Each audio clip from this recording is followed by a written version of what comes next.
Hi guys, welcome to revision time. आज है 27 अगस्त 2024। चलिए आज के करंट अफेयर्स हम स्टार्ट करते हैं। मगर स्टार्ट करने से पहले अगर अभी तक आपने चैनल को सब्सक्राइब नहीं किया है तो सब्सक्राइब कर लीजिए, क्योंकि बहुत कम टाइम की वीडियो मेरी होती है। आप अपने कम से कम समय में हर करंट अफेयर्स की वीडियो कंप्लीट कर सकते हैं। तो चलिए स्टार्ट करते हैं आज के करंट अफेयर्स के क्वेश्चन, और इस वीडियो को आप सब लाइक भी ज़रूर कर दीजिएगा। तो स्टार्ट करने से पहले हम जान लेते हैं 26 अगस्त को पूछे गए क्वेश्चन का सही आंसर क्या है। शुद्ध शून्य कार्बन उत्सर्जन का दर्जा प्राप्त करने वाला पहला अंतर्राष्ट्रीय हवाई अड्डा कौन सा बना। ऑप्शन ए कैंपेगौड़ा अंतर्राष्ट्रीय हवाई अड्डा, ऑप्शन बी राजीव गांधी अंतर्राष्ट्रीय हवाई अड्डा, ऑप्शन सी छत्रपति शिवाजी महाराज अंतर्राष्ट्रीय हवाई अड्डा, ऑप्शन डी इंदिरा गांधी अंतर्राष्ट्रीय हवाई अड्डा। इसका सही आंसर है ऑप्शन डी इंदिरा गांधी अंतर्राष्ट्रीय हवाई अड्डा। चलिए अब आज के करंट अफेयर्स हम स्टार्ट करते हैं। क्वेश्चन नंबर 1, फीफा अंडर 17 महिला विश्व कप में सहायक रेफरी के रूप में नियुक्त होने वाली भारतीय कौन है। इसका आंसर है रिओलंग धर। FIFA under 17 women's world cup 2024 का आयोजन 16 अक्टूबर से 3 नवंबर 2024 तक डोमिनिकन गणराज्य में आयोजित होगा। यह इसका 8वां संस्करण होगा। इसी के लिए सहायक रेफरी के रूप में मेघालय की रिहोलोंग धर को चुना गया है। रिहोलोंग धर फीफा अंडर 17 महिला विश्व कप में सहायक रेफरी बनने वाली दूसरी भारतीय हैं। उवेना फर्नांडिस जॉर्डन में आयोजित 5वें फीफा अंडर 17 महिला विश्व कप 2016 में सहायक रेफरी बनने वाली पहली भारतीय थी। पहला फीफा अंडर 17 महिला विश्व कप का आयोजन वर्ष 2008 में न्यूजीलैंड में हुआ था, जिसके विजेता उत्तर कोरिया थी और उप विजेता यूएसए रही थी। 2022 में फीफा अंडर 17 महिला विश्व कप का 7वां संस्करण का आयोजन भारत में किया गया था, जिसकी विजेता टीम स्पेन रही थी और उप विजेता कोलंबिया रही थी। नेक्स्ट क्वेश्चन, भारत ने किस देश से अतिरिक्त 251 मेगावाट बिजली खरीदने के लिए समझौता किया। इसका आंसर है नेपाल। भारत नेपाल से अतिरिक्त 251 मेगावाट बिजली खरीदेगा। अब भारत नेपाल से 941 मेगावाट बिजली आयात कर रहा है। नेपाल के विदेश मंत्री डॉक्टर आरजू राणा देउबा की भारत यात्रा के दौरान यह समझौता हुआ था। 2014 में भारत नेपाल बिजली व्यापार समझौते पर हस्ताक्षर किए गए थे। इसी समझौते के तहत नेपाल भारत को बिजली बेच रहा है। भारत ने अगले 10 वर्षों में 10,000 मेगावाट बिजली आयात करने के लिए नेपाल के साथ एक ऊर्जा समझौते पर भी हस्ताक्षर किए हैं। नेपाल की राजधानी काठमांडू है। राष्ट्रपति रामचंद्र पडौल और प्रधानमंत्री केपी शर्मा ओली हैं। नेपाल की मुद्रा का नाम नेपाली रुपया है। नेक्स्ट क्वेश्चन, हाल ही में फाइनेंस पत्रिका द्वारा किसको नेतृत्व के लिए A+ रेटिंग दी गई। इसका आंसर है Shaktikanta Das. RBI governor Shaktikanta Das global finance पत्रिका द्वारा लगातार दूसरे वर्ष A+ रेटिंग प्राप्त करने वाले 3 वैश्विक केंद्रीय बैंक गवर्नरों में से एक है। शक्तिकांत दास के अलावा डेनमार्क के क्रिश्चियन कोटल थॉमसन और स्विट्जरलैंड के थॉमस जॉर्डन को भी A+ रेटिंग मिली है। रैंकिंग के पैरामीटर मुद्रास्फीति नियंत्रण, आर्थिक विकास लक्ष्य, मुद्रा स्थिरता और ब्याज दर प्रबंधन में सफलता दर। नेक्स्ट क्वेश्चन, हाल ही में कौन D23 एक्सपो में सबसे युवा डिज्नी लीजेंड बनी है। इसका आंसर है माइली साइरस। अमेरिकी सिंगर और अभिनेत्री माइली साइरस को एनाहिम में आयोजित D23 एक्सपो में सबसे कम उम्र के डिज्नी लीजेंड के रूप में सम्मानित किया गया। यह प्रतिष्ठित सम्मान उन व्यक्तियों के लिए रिजर्व है जिन्होंने डिज्नी में गहरा प्रभाव डाला है और योगदान दिया है। नेक्स्ट क्वेश्चन, हाल ही में अंतर्राष्ट्रीय क्रिकेट परिषद ने महिला T20 विश्व कप को बांग्लादेश से कहां पर स्थानांतरित करने का निर्णय लिया है। इसका आंसर है UAE। ICC ने 9वें महिला T20 विश्व कप को बांग्लादेश से UAE में स्थानांतरित किया। हालांकि इस आयोजन की आधिकारिक मेज़बान बांग्लादेश क्रिकेट बोर्ड द्वारा की जाएगी। इसका आयोजन 3 अक्टूबर से 20 अक्टूबर 2024 तक किया जाएगा। दुबई और शारजा UAE में बांग्लादेश की राजनीतिक अशांति के कारण इस आयोजन को बांग्लादेश से संयुक्त अरब अमीरात में स्थानांतरित कर दिया गया है।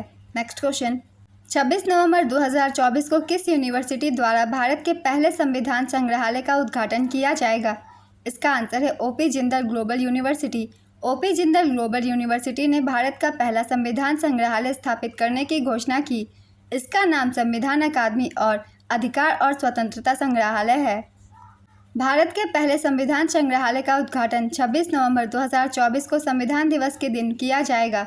इस बार पूरा देश 26 नवंबर को भारतीय संविधान को अपनाने की 75वीं वर्षगांठ मनाएगा। OP जिंदल ग्लोबल यूनिवर्सिटी के संस्थापक चांसलर नवीन जिंदल है। 26 नवंबर 1949 को संविधान सभा द्वारा भारतीय संविधान अपनाया गया था। नेक्स्ट क्वेश्चन, हाल ही में किस हवाई अड्डे ने ट्रैवल अवार्ड्स में सर्वश्रेष्ठ हवाई अड्डे का पुरस्कार जीता। इसका आंसर है राजीव गांधी अंतर्राष्ट्रीय हवाई अड्डा।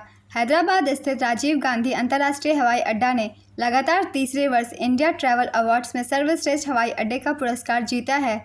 यह सम्मान अभिनव सोशल मीडिया एंगेजमेंट और उत्कृष्ट एयरलाइन समर्थक ने RGIA की उत्कृष्टता के लिए दिया गया है। हाल ही में दिल्ली स्थित इंदिरा गांधी इंटरनेशनल एयरपोर्ट भारत का पहला जीरो कार्बन एमिशन वाला एयरपोर्ट बना है। नेक्स्ट क्वेश्चन, किस देश ने 1 जनवरी 2025 से अनिवार्य सैन्य सेवा फिर से शुरू करने की घोषणा की? इसका आंसर है क्रोएशिया। क्रोएशिया 1 जनवरी 2025 से अनिवार्य सैन्य सेवा फिर से शुरू करेगा।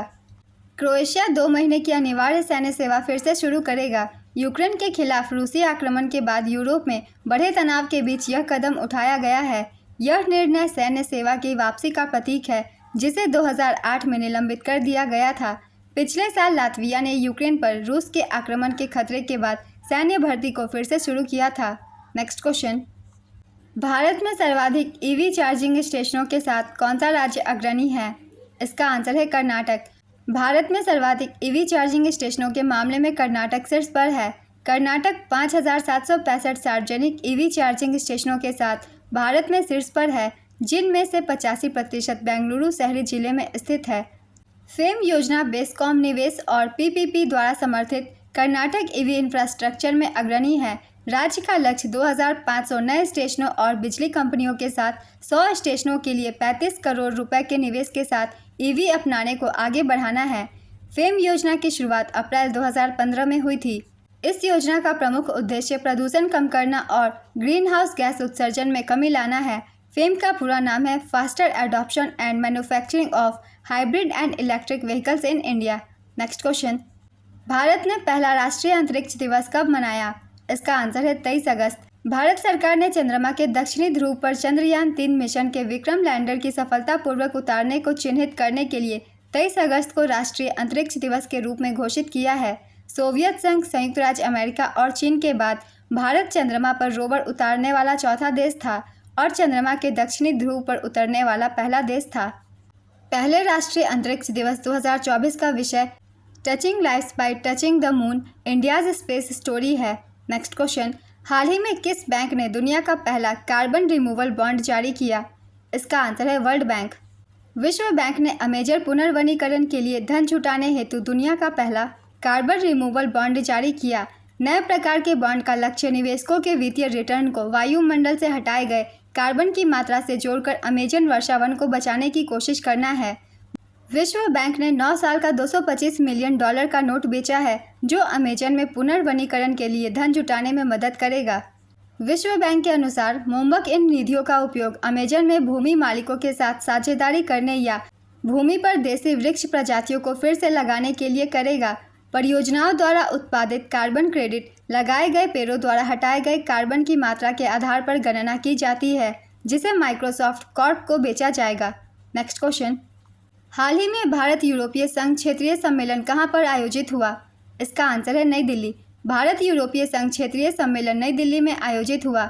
इसका नाम यूरोपीय संघ इंडिया ट्रैक 1.5 सम्मेलन है। इसका आयोजन 21 और 22 अगस्त 2024 को किया गया।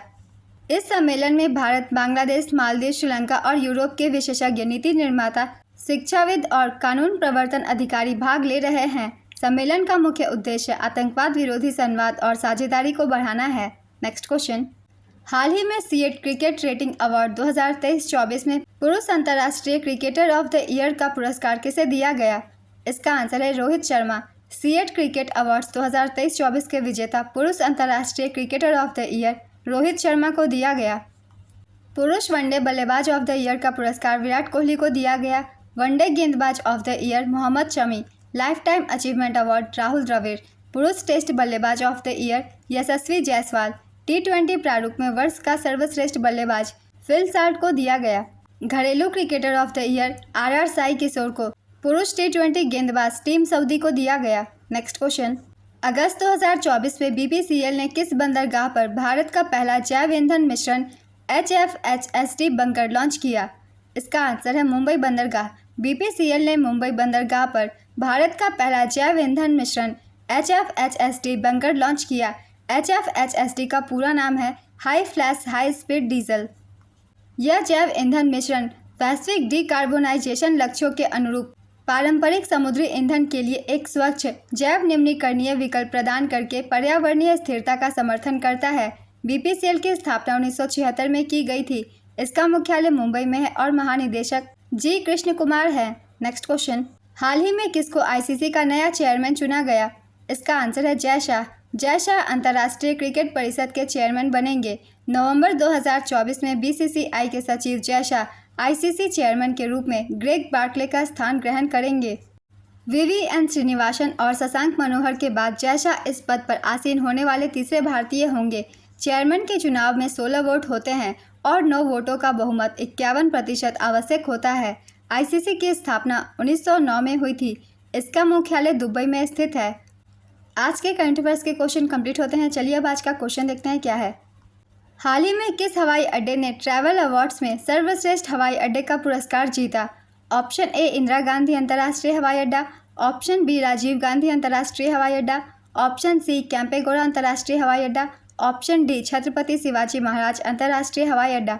अपना आंसर गेस कीजिए या फिर कमेंट बॉक्स में दीजिए। अगर आप सभी को ये करंट अफेयर्स की वीडियो हेल्पफुल लग रही है तो वीडियो को लाइक कर दीजिएगा।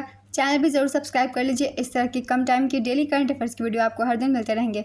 फिर मिलते हैं अगली वीडियो के साथ। आप सभी को थैंक यू।